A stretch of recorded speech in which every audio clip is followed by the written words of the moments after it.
Good afternoon and welcome to this very special program of Guyana in Transition. I'm your host, Michael Gordon. I have with me today attorney at law, Ms. Marcia Nadir Sharma, and PPPC strongman. I like to refer to you, Joe, as strongman Joe. Joseph Hamilton. Colleagues, I'd like to welcome you to this special program. Hi, Michael. Good day. Thank you for having us. Hi, everybody. Thanks for having us. Good day. Both Joe and Marcy, since we last met. Good day to you too, Joe.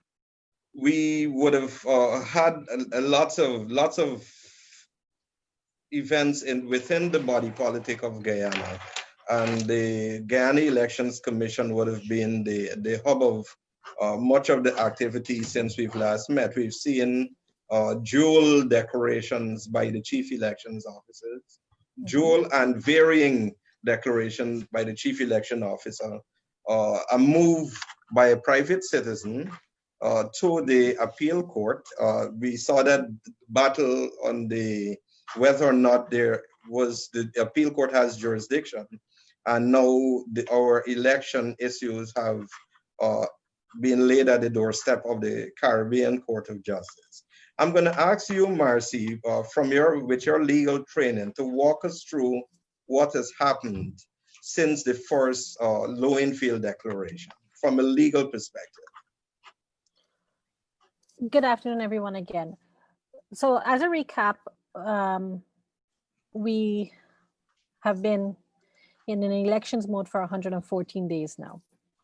On the 13th of March, we had a declaration that was issued by Claremont Mingo, District Returning Officer of Region 4. And following that, the issuance of that declaration, Mr. Lowenfield, the CEO, had indicated to the commission that he was ready, able, and prepared to submit a report for the purposes of Section 96 of the Representation of the People's Act. That report was never taken to the commission because we would have been superseded by the CARICOM intervention and the Ulita Moore case, and then the subsequent recount, which took 33 days to be completed. Following the recount, which ended earlier this month, you would have had a report issued by CARICOM providing its observations and its assessment of what occurred in the recount, and then that was precipitated by a report being submitted, and I believe that was get my dates right, that might have been May 23rd or somewhere around there, was it? Anyway, the point is Mr. Lowenfield had submitted a report which was completely in variance to the results as the recount would have shown or reaffirmed. Now, let us go back and remember that the PPC has maintained since the 3rd and 4th and 5th of March that based on the SOPs, we had won the March 2nd elections. The recount also reaffirmed our very public position. Mr. Lowenfield submitted a report to the commission, which was completely outside of what the recount showed, what the actual election showed, and basically attempted to disenfranchise more than half of the 460,000 persons who voted at the March 2nd elections. That report also contained an accurate table that declared the PPC as a winner from the votes cast, valid votes cast. Again, those numbers came out of the recount process. He took the liberty to, outside of any powers, outside of, I don't know what went into his head, to be quite honest, to assume onto himself this power of judge, jury, and now executor in this case, in that particular instance. And that report, those tables that offered or suggested or attempted to disenfranchise half of the voting population was rejected by the commission. The commission, through the chair, gave him a specific instruction to submit a report based on the recount figures for the declaration. Then you had the case filed by Eslyn David, which sought to intervene and which essentially halted that process, or halted or prevented Mr. Lowenfield of his own accord, because there was no court decision that said he could not submit the report, but he took it upon himself not to submit and comply with the commission's decision. Last week we had, this week, it seems like last week, we had a decision of the Court of Appeal on Monday, and based on the Court of Appeal, Mr. Lowenfield yesterday submitted yet another report purporting to comply with the commission's decision or the commission's instruction to him to submit for the commission's consideration the declarations for the declaration of the winner, and by extension, the president of Guyana.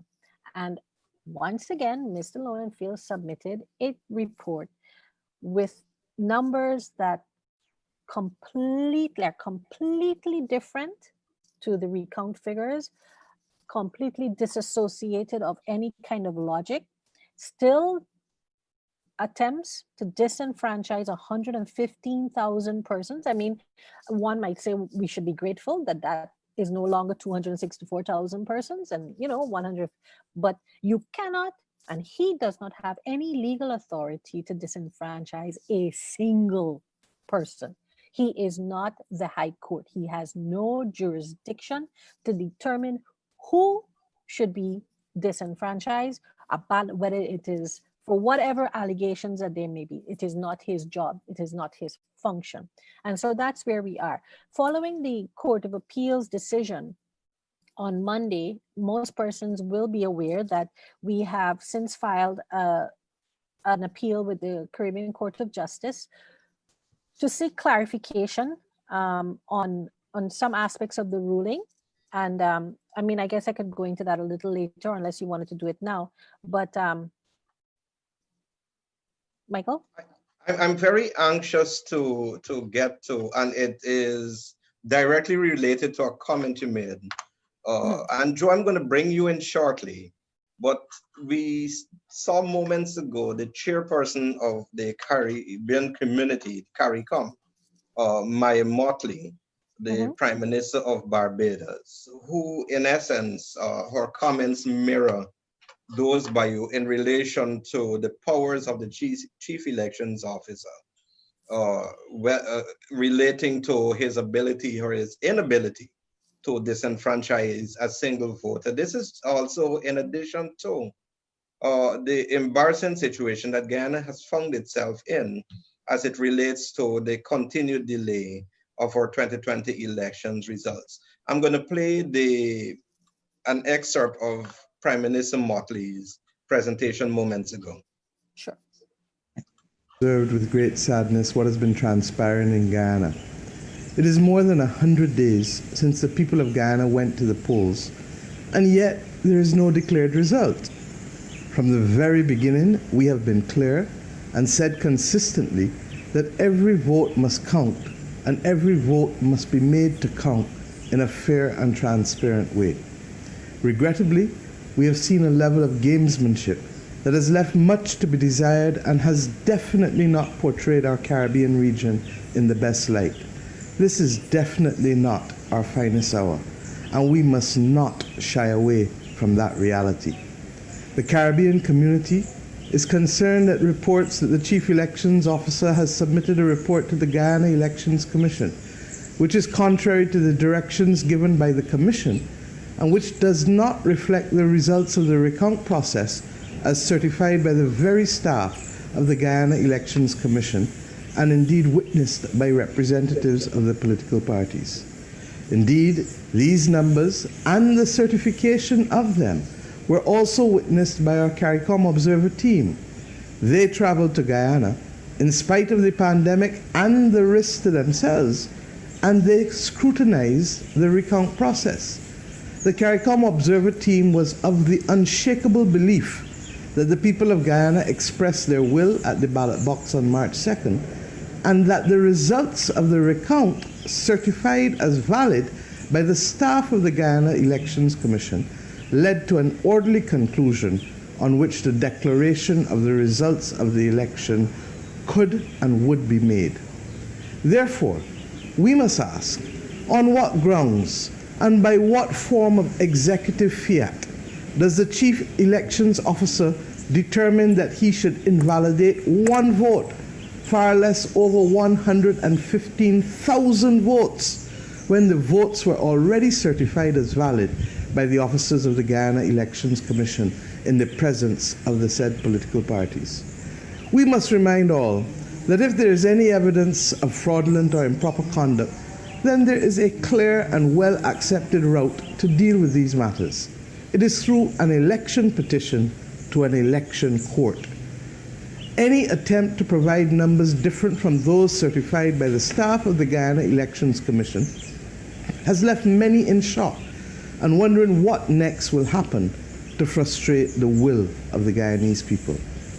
The role and focus of political parties must be useful and not obstructive in embracing and promoting the clear and express will of the people. And when we confuse and frustrate that will is when we begin to sow the very seeds of discord and acrimony that we are sworn to dissuade and discourage. The community holds the strong view that no voter must be disenfranchised in determining the credibility of this or any election. It is this commitment to a fair and transparent political process that led CARICOM to send 2 electoral observation missions, one for the elections and one for the recount. In addition, 4 prime ministers accompanied me to talk to both sides and to urge patience, especially after the loss of one life. We thank you, the Guyanese people, for that patience. As you await the finalization of this process, we urge again that you be patient and that you be committed to the fact that no electoral process can replace the life of any Guyanese, or anyone for that matter. There must be room for all, regardless of who wins and who loses. I assure you that the community remains committed to the people of Guyana and remains resolute that the report of its observer mission was very clear in its conclusions as to the will of the Guyanese people as reflected in the recount which they monitored. Okay, that was the chairman of CARICOM and the Prime Minister of Barbados, Maya Motley, and very strong and almost, I should dare say, in an animated tone, very firm in her words about the role of the Guyana Commission and the level, not in her words, this is my own interpretation, the level of bullyism that has been foisted on the people of Guyana. Again, Joe, I beg your pardon, but Marcy, I'll ask you, having listened to this, what would you say to the supporters of APNU-AFC? You know, I can appreciate, and most persons can appreciate, that supporters of the APNU-AFC are heartbroken and obviously would have wanted their party to win. I mean, an election is just that. It is a contest, in its crudest form, a challenge between parties for the right to govern, right? But once an election is completed and once those results are ascertained, and in Guyana's case, the results have been ascertained twice, with the SOPs and on a recount. Okay, so when these results have been ascertained and you know that your party has not been successful and has not achieved the goalposts it needed in order to basically stay in office, you need to sit back and ask yourself, you will go through a few stages. I mean, you'll be angry at first. You will probably be in denial that this thing happened, and then you will look towards hope. But at some point in time, and I think this is where the leadership of the APNU-AFC has taken advantage of you as supporters of the APNU-AFC, because they take that hope that you had and they stretch it, and they tell you these things that are completely not true. Things like, oh, we won, oh, that dead persons voted, oh, little children voted, 16-year-olds. Those things were not possible. And so my message to the supporters would be this: sit down, think about what you are being told. You don't have to wholesale agree and accept anything the PPP says to you, but the PPPC is not the only person speaking to you. You have CARICOM speaking to you. You have a CARICOM report speaking to you. You have the ABC country speaking to you. You have the OAS speaking to you. You have the Secretary of State speaking. It's not just the PPPC. And so you've got to sit back and ask yourself, what am I missing? What are they telling me that does not make sense? And then come to the undeniable conclusion that you are being misled. And you have the power as supporters to say to your leadership, look, stop what you're doing. We appreciate that we fought the good fight. We did what we had to do, but we didn't make it. We didn't succeed this time around. But let's put Guyana first. Let's put the interests of the Guyanese people first. Call on your leaders to concede. Call on your leaders to stop fueling false hopes and false narratives that will essentially incite anger as opposed to peace. You want to be able to, you have the powers to say, look, the leadership, stop your games. The chairwoman of CARICOM is saying the level of gamesmanship is it's literally embarrassing. When are we going to stop playing these games and start looking at rebuilding our credibility, rebuilding our image of Guyana? And that would be really my appeal to the supporters of the APNU-AFC. Joe, the question stands for you. What would you say to the supporters of the APNU-AFC to begin? I think, Michael, first thing we have to realize, based on everything that I know, is that it is not a large percentage of the APNU-AFC who are still in this mode of deniability.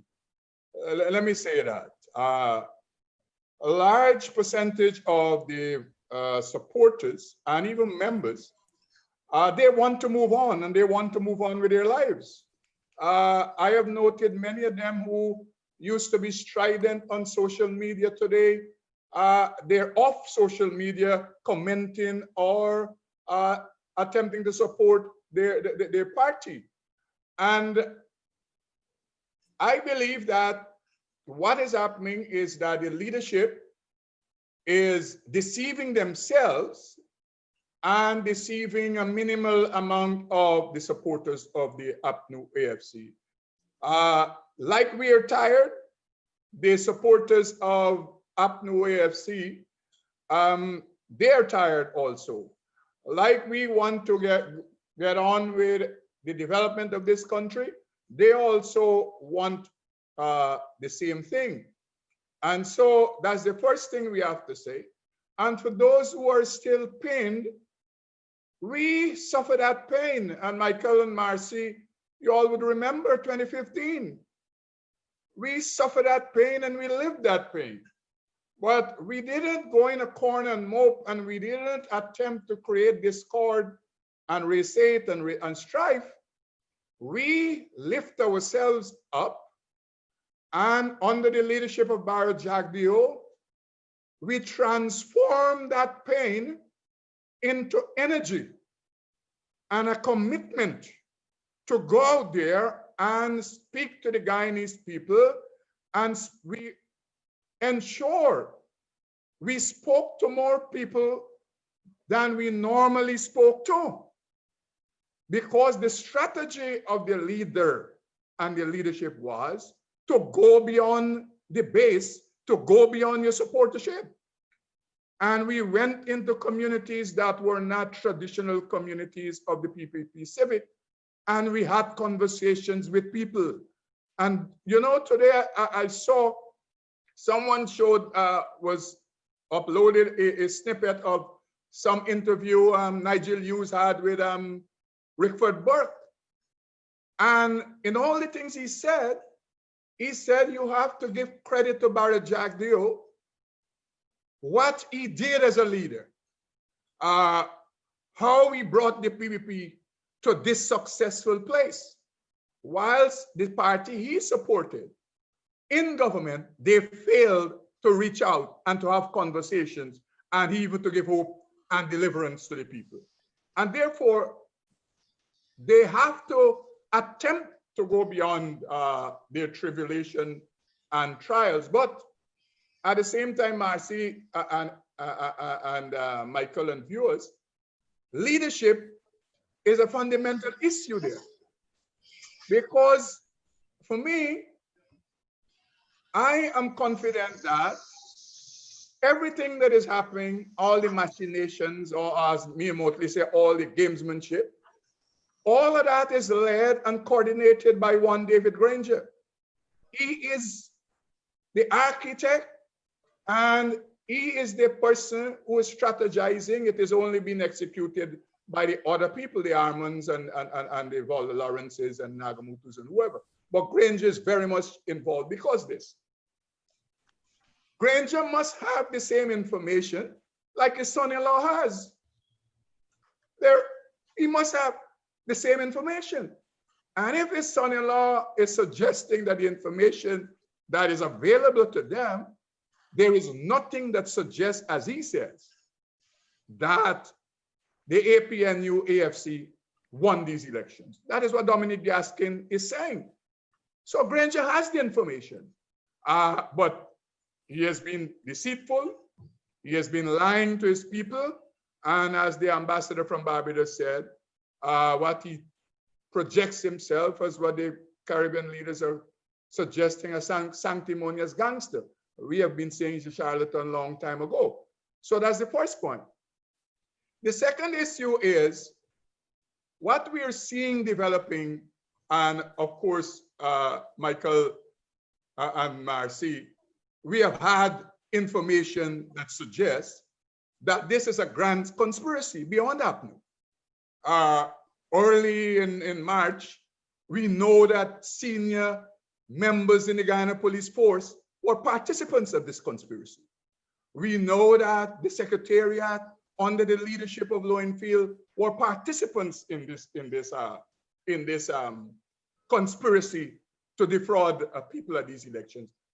What we didn't know, in a way, is that members that sit on the judicial bench are part, and I would say that without fear and contradiction, that members of the judiciary are also party to this conspiracy.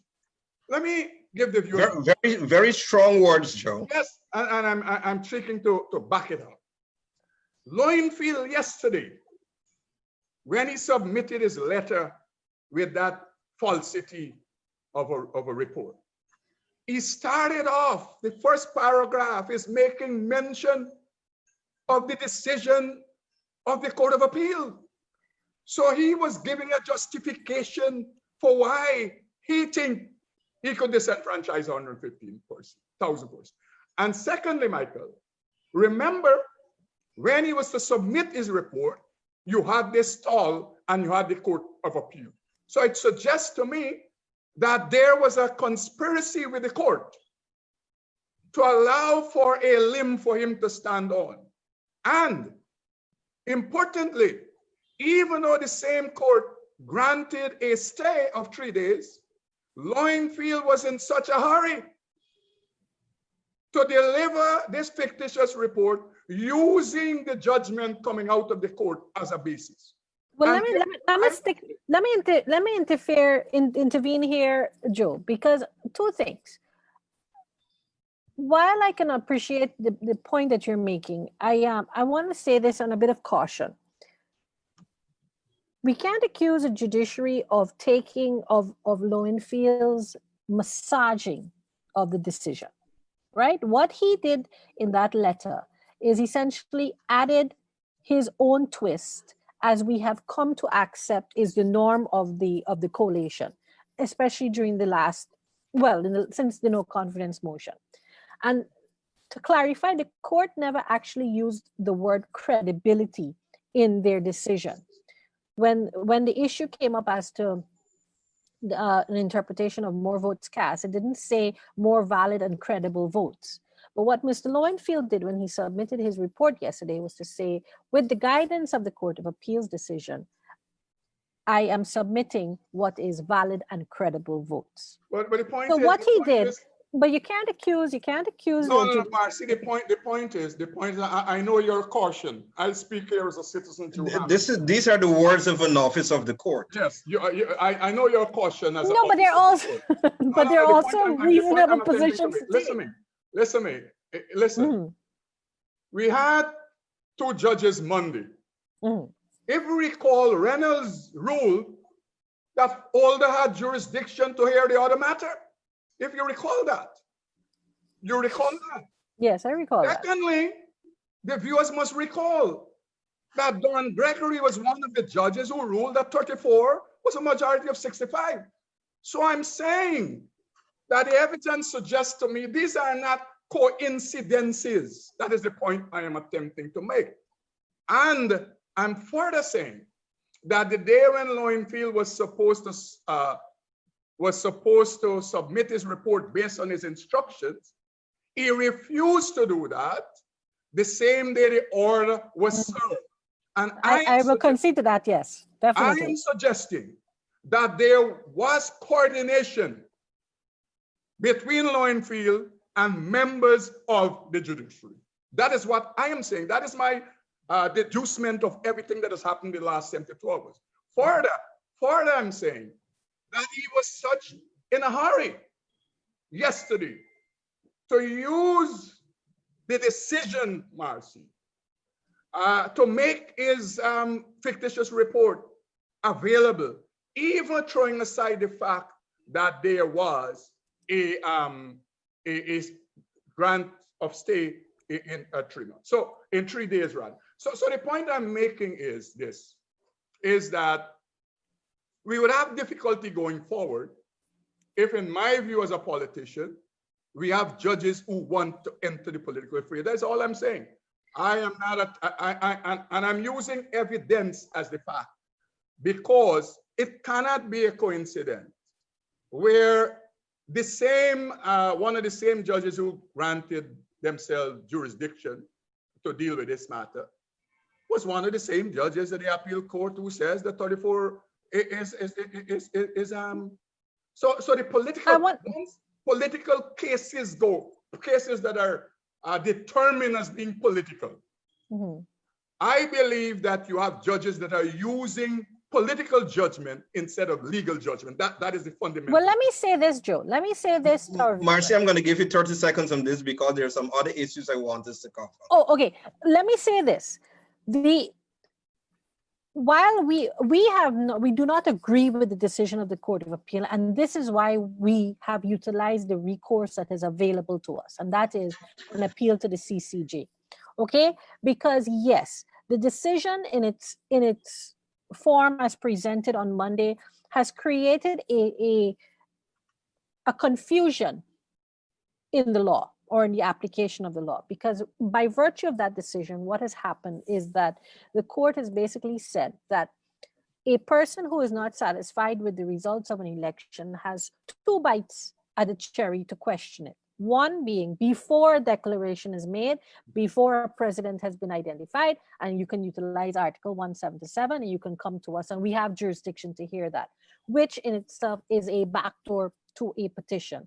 And then you have Article 163 of the Constitution, which says that if you that the High Court is the only court with the exclusive jurisdiction to listen to an election petition or issues arising out of the validity or claims of illegality and any other issues associated with elections. So yes, the decision has caused a certain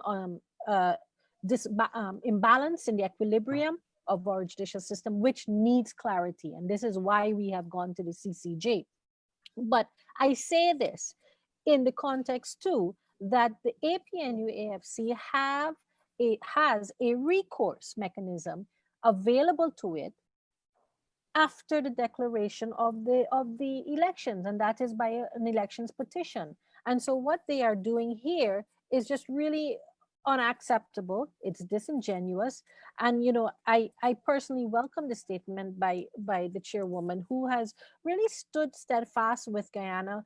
And I say Guyana, not the PPPC, with Guyana, because she has no gains from this. She has no personal benefits from this. But collectively, Guyana is a member of CARICOM. Whatever happens here affects everybody, except it affects the world's perception of our ability or inability to lead.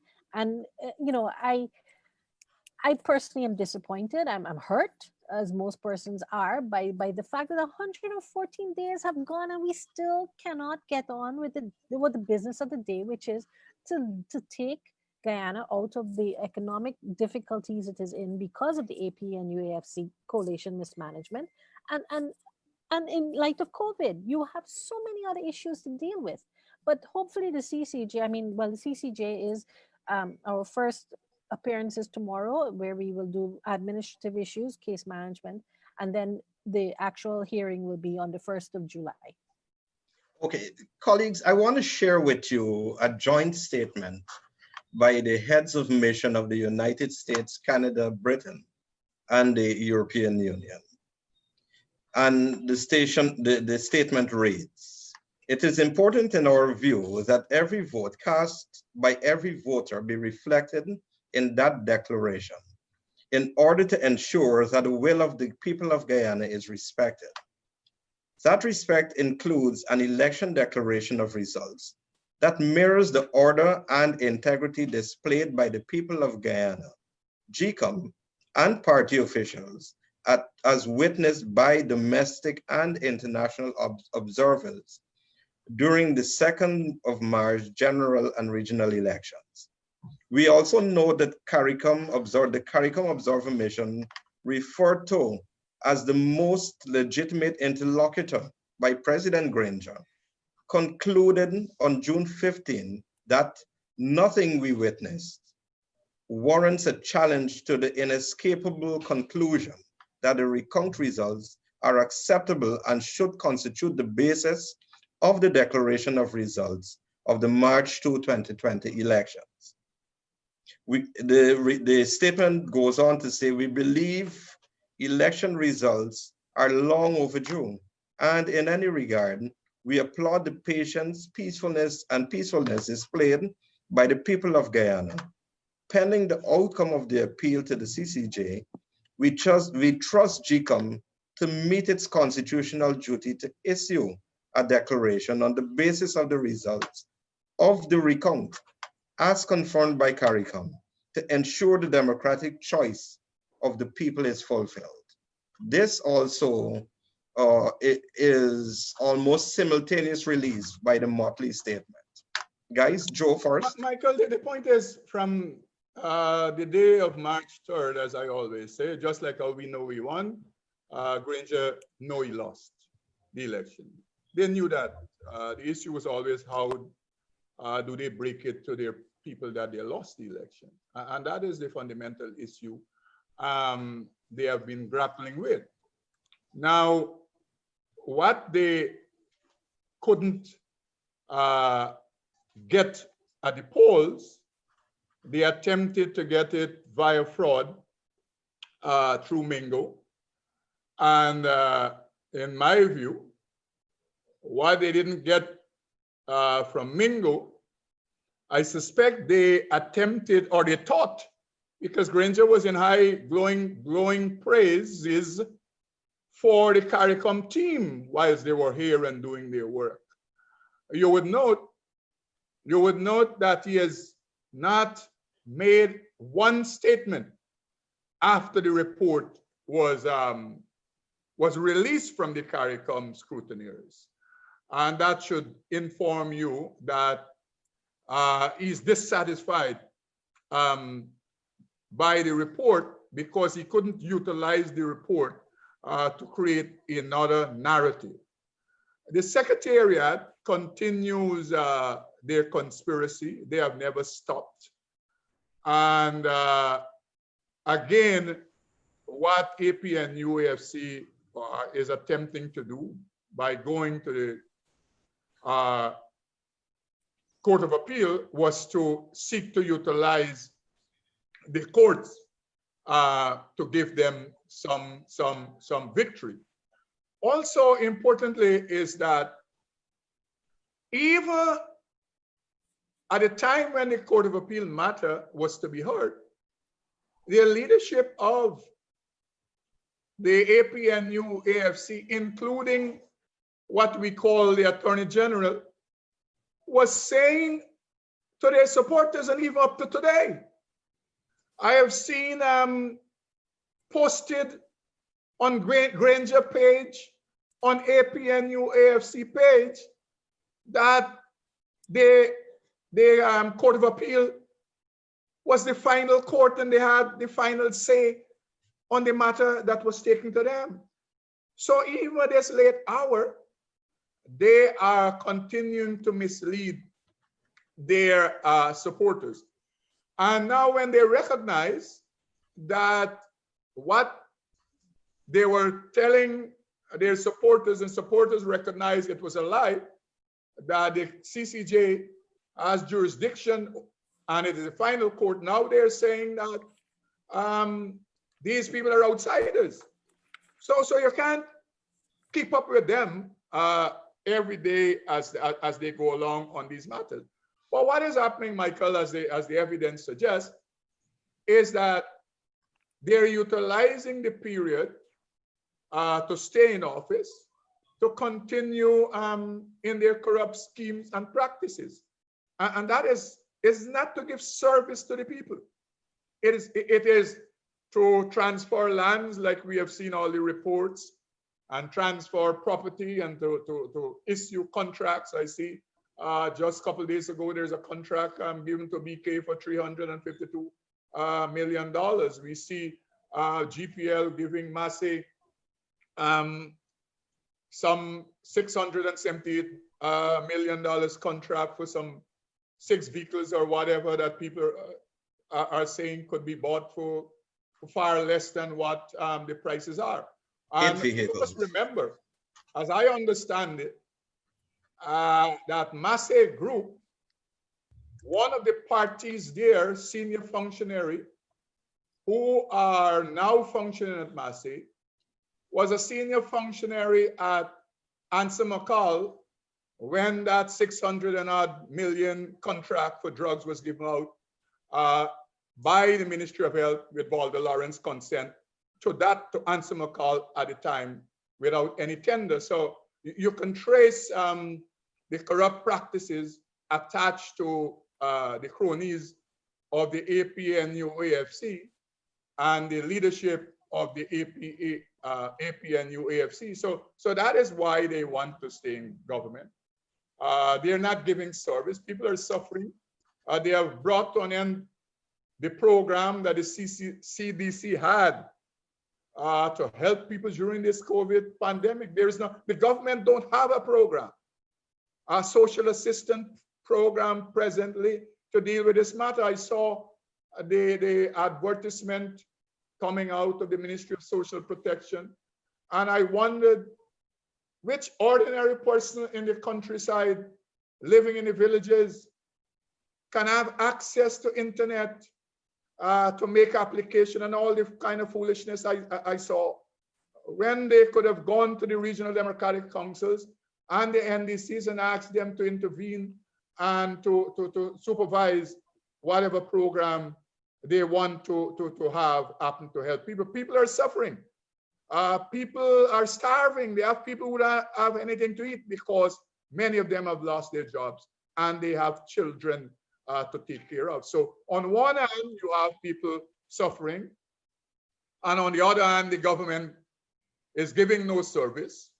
Thirdly, the economy has gone belly up. The state apparatus has gone bankrupt. And even with all of that, they continue to print, they find money rather, to be involved in corrupt schemes. You know, I didn't know until I learned some time ago. You're going to the supermarket now and you're going to the shops. And when they're giving you change, it's a set of these $50 that we thought at the 50th 2016 anniversary. These money that were printed, they gave out some for souvenir, and the understanding was they would have been kept there in reserve. But the situation of bankruptcy is facing the government so much that even that $50 is now in circulation. And I'm sure, Marcy, you grace the supermarket, and Michael, you might have asked yourself the question, what is the issue with all these $50? But they're out there. And the answer to that question from people who were involved in these matters is that the government has gone even into that reserve of how many 100 millions they had printed those $50 bill during the 50th celebration that we had. So Marcy, in essence, Joe is saying the economic gas light is on. So we're into the reserve tank. But before you go into the wanton spate of apparent and more than apparent obvious corrupt practices, I ask you first to respond directly to the joint statement by the ABCE countries. No, the thing is, Michael, is that all the people are doing is following up on what they have said before. It is just that the situation changes, the machination changes, as Motley said, the gamesmanship changes, and she was being very diplomatic. Other senior officials in CARICOM, they see it as gangsterism, not gamesmanship. It's not a G, but not gamesmanship. The CARICOM chair was being very modest. So the people, all the countries, these observers, they have the evidence that the People's Progressive Party Civic won these elections.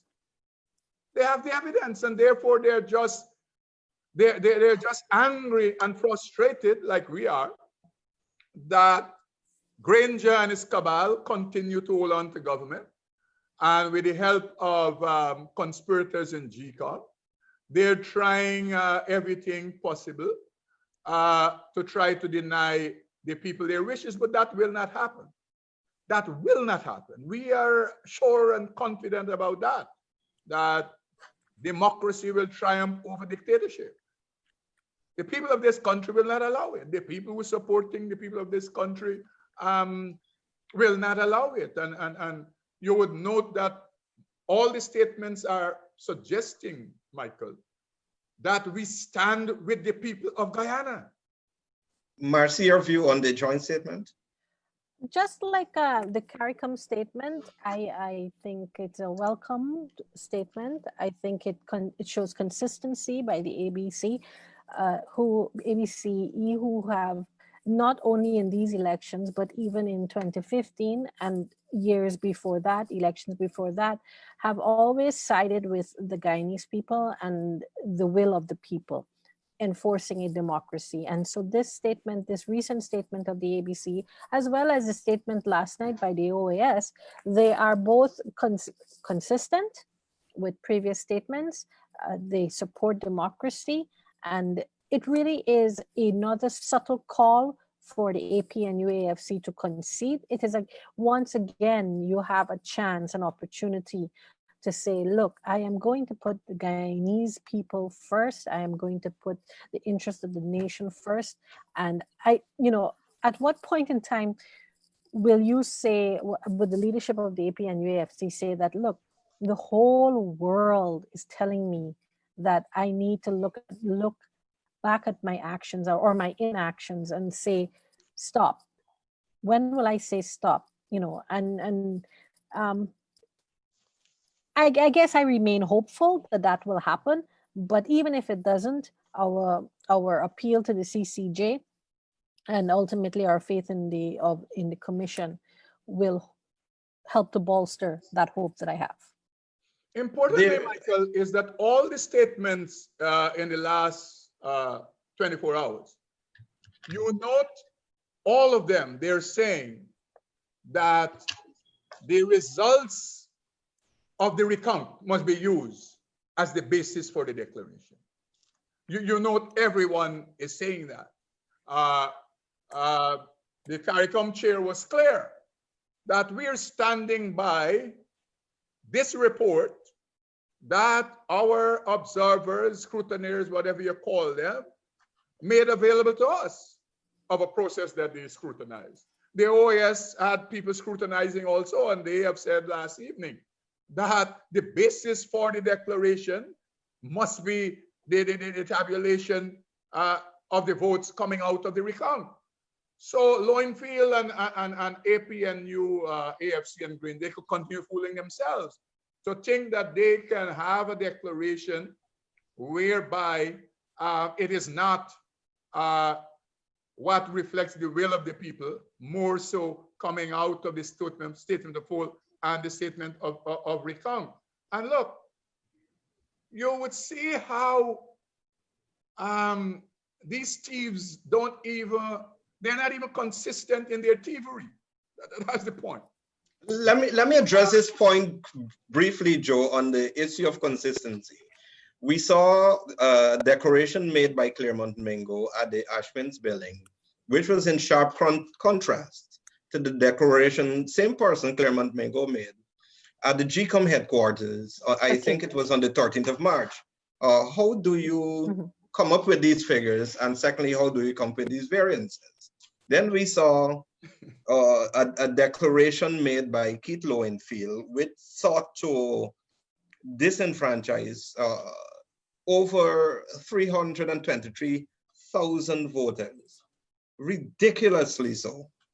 And then he comes with a second declaration, which disenfranchises over 115,000 voters. What is the basis for these declarations? There is a paucity even of consistency in asininity. You have to, at least you could be consistent in your silliness. That's the point I was about to make. That these thieves cannot even be consistent in their attempt to thief. You know, now Lowenfield gave some weeks ago, he gave APNU 40 seats, a majority in the National Assembly. Now, yesterday, he took away 7 of their seats and gave them 33. Lowenfield submitted the proper recount from the proper tabulation from the recount to the Elections Commission, and that extrapolation would have meant that the PPP Civic got 33 seats, whilst the APNU-AFC got 31. Lowenfield turned it on its head. He ain't just disenfranchised people, but what he did is turn that extrapolation on its head. He gave Granger 33 seats, and he gave us, he was generous enough yesterday, Michael, because the last time it was only 25 seats he gave us. I figure he woke up in a good mood yesterday. Yeah, he was generous to add another 6 more. And for the new parties, he was generous to hand them their seat yesterday, because when he submitted with his fictitious fantasy permutation of numbers, statistical fantasy, he didn't give the new parties any seat. So yesterday he was in a very generous mood. At least you can say he took away from APNU the first time in this whole process. One of these conspirators took away something from APNU and gave it to us and to the other parties. You know, if it was not so serious, all you do is laugh every day, because this is asininity to the max. And therefore, people ask, Where did Lowenfield get these numbers from? How he come up with it? I mean, he's trying to thief votes on behalf of APNU-AFC. He don't have to come up with no justification. All he's attempting to do is to have Granger being sworn in. That is all they want to happen. And they have been attempting that since the first week in the elections. By March 7, Granger was already dressed to be sworn in. The next week also he was dressed to be sworn in. And so I'm told that coming out of this judgment from the court Monday, Granger again was dressed to be sworn in. So the lunacy continues. But the fact of the matter is, there will only be one president sworn in, and that president of this republic for the next 5 years will be Mohammed Irfan Ali. We're confident about that. That is how this will end. And so for viewers, for members, for supporters, I say what you need is to exercise patience. This can only end one way, where democracy triumphs over dictatorship. Marcy, our time is practically gone. Your closing arguments, essentially on one, it seems as though the people of Guyana are staring in the face three concurrent pandemics. One, COVID-19. Two, an attempt to steal an election. And three, an obvious, for all intents and purposes, an obvious raid on the Treasury. Your closing comments.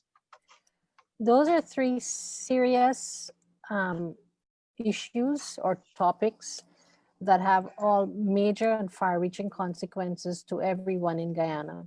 But more importantly, I think that it's never too late for the supporters of APNU-AFC to impress upon their leadership to stop the foolishness,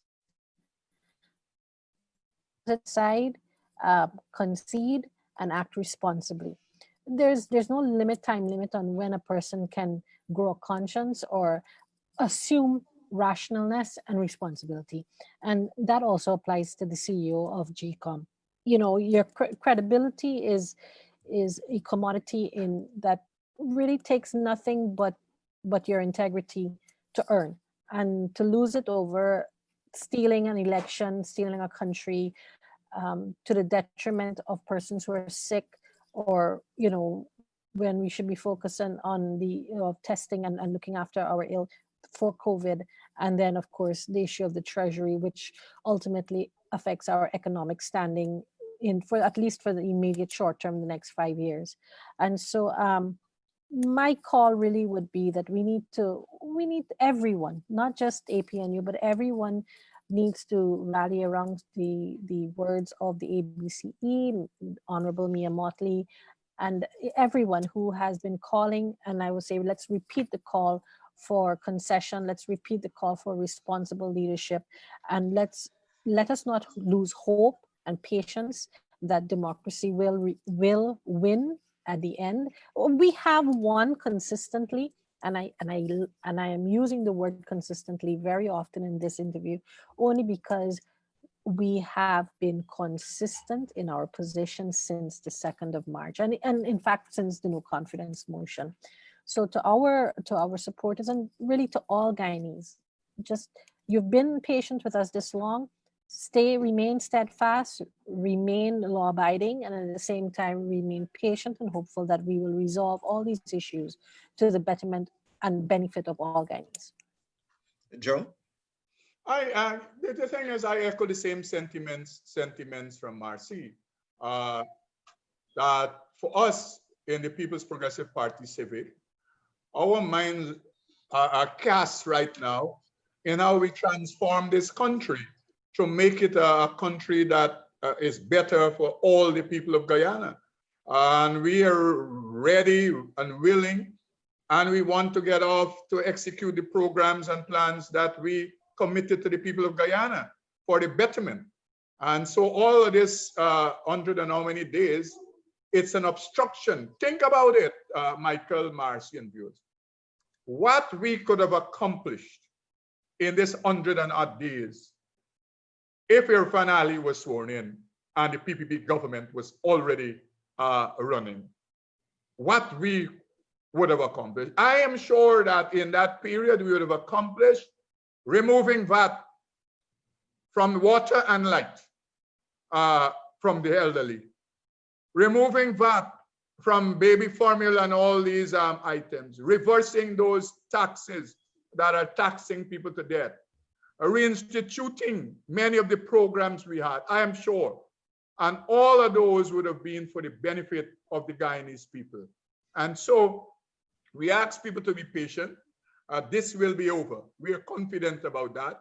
And that is the reason why Michael, Marcy, people like us, and all the other comrades in Guyana and overseas and wherever, and all the supporters, that is the reason why we're steadfast.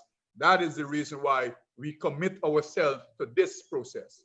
That is the reason why, because we know it will end for the betterment of the people of Guyana. Joe, you raised a very important point. Had the PPP, had Dr. Efron been sworn in already, more immediately and urgently in terms of the present, a PPPC administration would have been better able to address and to mitigate the impact of the COVID-19 pandemic, and also to care for the Guyanese people as it relates from the perspective of relief and other measures. On this note, I thank you, Marcy, Nadir Sharma, and Joseph Hamilton for being a part of this program. The program you have been viewing is Guyana in Transition. Thank you, guys. Okay, Michael, have a good day. Thank you very much. And I'd like to thank our viewers for being a part of this program. Stay tuned. My colleague, you thought will be on at 4 p.m. I'm Michael Gordon. Thanks for watching.